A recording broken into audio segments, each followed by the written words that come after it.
सुबह के 5 बजे थे। ठंडी हवा चल रही थी, लेकिन उस छोटे से घर में एक आदमी पहले ही जाग चुका था। वो आदमी था रघुवीर, एक पिता। वो धीरे से उठा ताकि उसकी पत्नी और छोटा बेटा आरव की नींद न टूटे। रसोई में जाकर उसने चूल्हा जलाया, चाय बनाई और चुपचाप बैठकर अपने बेटे को देखने लगा। उसकी आंखों में एक ही सपना था, मेरा बेटा वो सब हासिल करे जो मैं कभी नहीं कर पाया। रघुवीर एक गरीब परिवार से था। बचपन से ही उसने गरीबी देखी थी, फटे कपड़े, अधूरी पढ़ाई और भूखे पेट सोने की आदत। उसके पिता ने उसे कभी स्कूल नहीं भेजा, क्योंकि घर चलाने के लिए मजदूरी ज्यादा जरूरी थी। रघुवीर अक्सर सोचता, काश मुझे भी पढ़ने का मौका मिलता, लेकिन जिंदगी ने उसे वो मौका नहीं दिया। इसलिए उसने ठान लिया, मैं अपने बेटे को जरूर पढ़ाऊंगा, चाहे मुझे कुछ भी करना पड़े। आरव बहुत होशियार था।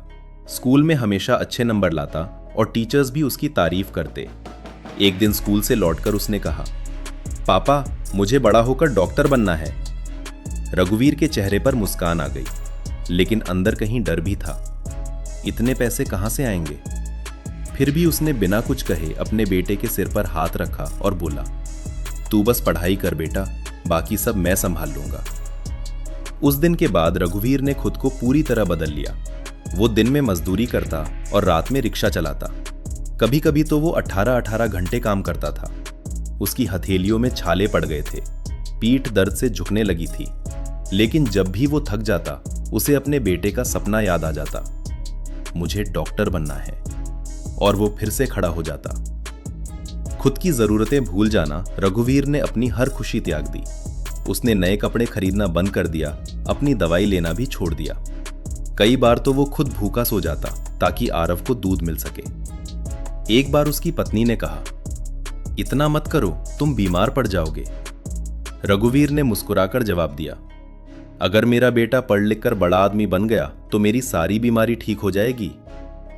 समय बीतता गया। आरव 12वीं में पहुंच गया।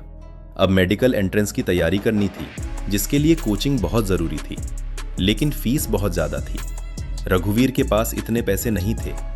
उसने हर जगह कोशिश की, उधार मांगा, रिश्तेदारों से मदद मांगी, लेकिन हर जगह से इतने पैसे देना हमारे बस की बात नहीं है। एक दिन रघुवीर ने चुपचाप अपना छोटा सा घर बेच दिया। वो घर जो उसकी जिंदगी भर की कमाई था, जहां उसकी यादें थीं। जब उसकी पत्नी को पता चला तो उसकी आंखों में आंसू आ गए। हम अब कहाँ रहेंगे? रघुवीर ने शांत स्वर में कहा, हम कहीं भी रह लेंगे, लेकिन मेरे बेटे का सपना अधूरा नहीं रहना चाहिए। उन्होंने किराए के एक छोटे से कमरे में रहना शुरू कर दिया। आरव कोचिंग जाने लगा। उसने दिन रात मेहनत की। उसे अपने पिता का त्याग दिखता था, उनके फटे कपड़े, थकी हुई आंखें और दर्द से भरा शरीर। एक दिन उसने खुद से कहा, अगर मैं असफल हुआ तो मेरे पापा का त्याग बेकार हो जाएगा, और उसने अपनी पूरी ताकत लगा दी। आखिरकार रिजल्ट का दिन आया। आरव के हाथ कांप रहे थे जब उसने अपना रोल नंबर डाला, और फिर स्क्रीन पर लिखा था, क्वालिफाइड। आरव की आंखों से आंसू बहने लगे। वो भागकर अपने पिता के पास गया और उन्हें गले लगाकर बोला, पापा मैं पास हो गया। रघुवीर की आंखों में भी आंसू आ गए, लेकिन ये आंसू खुशी के थे। कुछ सालों बाद आरव एक डॉक्टर बन गया। उसने अपने माता पिता के लिए एक नया घर खरीदा। वही पिता जो कभी अपने बेटे के लिए सब कुछ बेच चुका था, आज गर्व से सिर ऊंचा करके खड़ा था।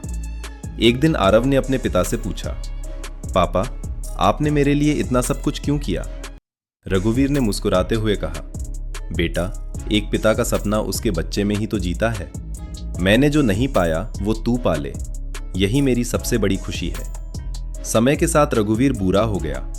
उसका शरीर अब पहले जैसा मजबूत नहीं था, लेकिन उसके चेहरे पर संतोष था। एक रात वो अपने बेटे के कमरे में गया, आरव को सोते हुए देखा और धीरे से कहा, अब मुझे कोई चिंता नहीं है। अगली सुबह रघुवीर हमेशा के लिए सो चुका था। जब आरव ने अपने पिता को अंतिम बार देखा तो उसकी आंखों से आंसू रुक नहीं रहे थे।